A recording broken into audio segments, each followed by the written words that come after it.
Bom dia, meus amigos. Sejam bem-vindos ao nosso canal. Vamos comentar hoje o discurso do ex-presidente e candidato à presidência dos Estados Unidos, agora oficializado como candidato pelo Partido Republicano, Donald Trump. Primeiramente, eu pedi para vocês se inscreverem nesse nosso canal, curtir para a gente ganhar relevância, se possível, comentar e compartilhar, porque esse assunto é de extrema importância. Já é até um consenso na direita brasileira que para você enfrentar o atual estamento burocrático brasileiro, que está totalmente tomado pela esquerda, nós precisaremos de ajuda dos Estados Unidos, da pressão que pode vir ainda com mais força caso o Donald Trump volte a ser o presidente da nação mais rica, mais poderosa e com maiores índices de liberdades e garantias individuais que esse mundo já conheceu, que é os Estados Unidos da América, aonde eu resido atualmente aqui no estado da Flórida, que também é um estado muito conservador. Então vamos analisar o que foi falado ontem durante aproximadamente 1 hora e 30 minutos pelo Donald Trump. Foi o discurso mais longo da história em uma convenção partidária.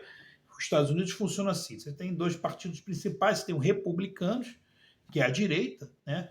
E você tem os democratas, que é a esquerda. Os republicanos, que são de direita, eles utilizam até a cor vermelha, então não estranhe esse negócio da cor vermelha, que no Brasil é utilizada pelo Partido dos Trabalhadores, que é a extrema esquerda do Brasil, né, o maior partido, inclusive, de extrema esquerda da América Latina. Mas o que aconteceu ontem? Né? Primeiramente, o Trump fez uma homenagem ao bombeiro que foi morto no discurso na Pensilvânia, onde ele sofreu um atentado. Ele falou sobre isso, que ele foi salvo por Deus, que não era para ele estar ali, porque a bala pegou no ouvido dele, foi por milímetros, né, que realmente essa bala não atingiu a cabeça dele, e aí ele não iria resistir, porque é um tiro aqui na cabeça, ninguém resiste. E ele disse que foi por um milagre, disse que não vai mais comentar o assunto, porque isso não faz bem a ele. É, no evento, né, a gente viu o apoio do Dana White. Para quem não sabe, Dana White é o CEO do UFC, o Ultimate Fighting Championship, o maior evento de lutas, né, de artes marciais e lutas do mundo, declarando total apoio ao Donald Trump. O UFC é uma empresa muito forte nos Estados Unidos. A gente viu também aquela figura, quem não lembra, do Hulk Hogan, né? Aquele louro que era o campeão de luta livre, mas ele não eram lutas reais, era entretenimento, mas é uma coisa que está na cultura americana. E o Hulk Hogan rasga a camisa dele e mostra uma camisa do Trump 2024. E aí o Trump, nesse discurso dele longo, ele entrou em vários assuntos. Ele disse que o Biden, né, ele citou o nome do Biden apenas uma vez, disse que o Biden fez um dos piores governos da história. Ele falou também do aumento de preços, né, de 50%, 60% em combustível, na alimentação. Isso é fato, que eu moro aqui, realmente o galão aqui, você não é o litro, aqui é o galão do combustível, que hoje está na faixa de 3,70, $3,70 um galão, que antes era menos de $2, né? Então, isso é uma comparação que a gente faz hoje. Eu escuto, porque chegou que eu cheguei aqui no ano passado, escuto muitas pessoas falarem que realmente, aproximadamente 4 a 6 anos atrás, o combustível era na faixa de 50%, 60% mais barato. Isso aí afeta muito a vida do americano, combustível e alimentação. Ele falou também da questão imigratória, né?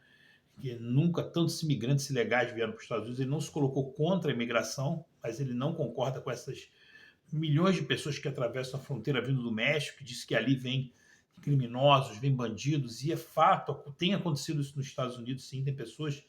Tem crimes acontecendo aqui, e depois essa pessoa é presa, quando vão ver, é um imigrante que veio pela fronteira, não legalizado, e que ele pensa num processo migratório legalizado. Realmente, abrir as fronteiras americanas afetam, inclusive, o sistema de saúde, que fica monte cheio, porque a pessoa ela entra como migrante, quando chega no hospital, ela vai ter que ser atendida, mesmo que ela não tenha como pagar, e a saúde nos Estados Unidos tem um custo alto, e isso é um problema, por isso ele pensa em frear essa imigração. Ele falou também de questões de fábricas chinesas, que a China tem construído fábricas muito próximas à fronteira no México, e isso beneficia o México, os empregos vão para o México. Ele fala muito dessa questão, né? American First, né? Que é primeiro os Estados Unidos. Então, o Trump, quando ele está numa mesa de negociação, ele sempre fala que ele é o presidente dos Estados Unidos, então ele defende os interesses americanos. Seria importante, seria bom que se todo presidente de todos os países pensassem assim, né? Porque hoje a gente vê um presidente que pensa, no Brasil, você tem o BNDES, que administra o dinheiro do trabalhador brasileiro, e fica enviando dinheiro para ditaduras em Cuba, na Venezuela, na Nicarágua, ditaduras terríveis na África. Ou seja, será que o povo brasileiro que paga impostos quer que o governo, quer que o presidente Lula envie dinheiro do povo brasileiro para outros países, e não para que esse dinheiro seja gasto no Brasil? Então, o Trump ele tem esse pensamento American First, primeiro os americanos. Então, ele reclama quando fábricas de grandes empresas, inclusive empresas americanas, são feitas fora para vender produtos dentro. Então, ele fala, nada contra vocês fazerem a fábrica lá, mas se vocês querem vender produto aqui, vocês têm que construir a fábrica aqui, para gerar empregos, impostos, desenvolvimento aqui. Esse é o conceito do American First, um conceito que poderia até ser levado para o nosso amado Brasil, né? Que a gente pensasse no Brasil, né? A gente pensasse sim no nosso país. Mas acaba que você vê que o Brasil hoje muitas empresas acabam saindo porque o custo de você manter uma indústria é muito difícil. Ele falou também de não tributar o que a gente chama de chip aqui nos Estados Unidos, que é a gorjeta, é o chip, e que eles estariam tributando isso, e que existe uma cultura americana de você valorizar o serviço. Então, uma pessoa vai no restaurante, ela às vezes dá um tip de 20%, 30%, e isso está em vários serviços, e isso ajuda muito a vida de pessoas que às vezes estão começando a trabalhar, às vezes estão passando por dificuldade, e aí ele fala para não tributar, né? Ele é contra a tributação da gorjeta, do tip, e isso é uma questão americana aqui que muitas pessoas reclamam disso. Ele fala também do ativismo judicial, tá? Que isso precisa ser parado, e ele coloca essa questão, ele coloca uma mensagem de força e de confiança nos Estados Unidos. Ele fala que a gente tem que ter, né, que os americanos precisam ter confiança, precisam ter força e precisam ter esperança, que ele diz que ele vai colocar os Estados Unidos para ser uma potência nunca antes imaginável em um pequeno espaço de tempo.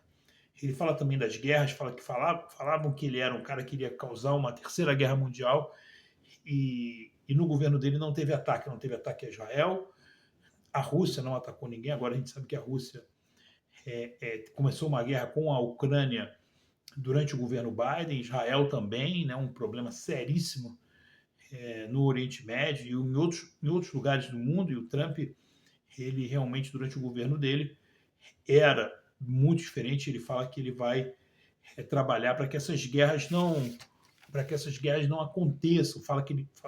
Falou também, até voltando à questão migratória, que ele vai terminar de construir o muro no México, né, que ele vai terminar de construir o muro que ele tinha começado, e muito desse pensamento de união, né?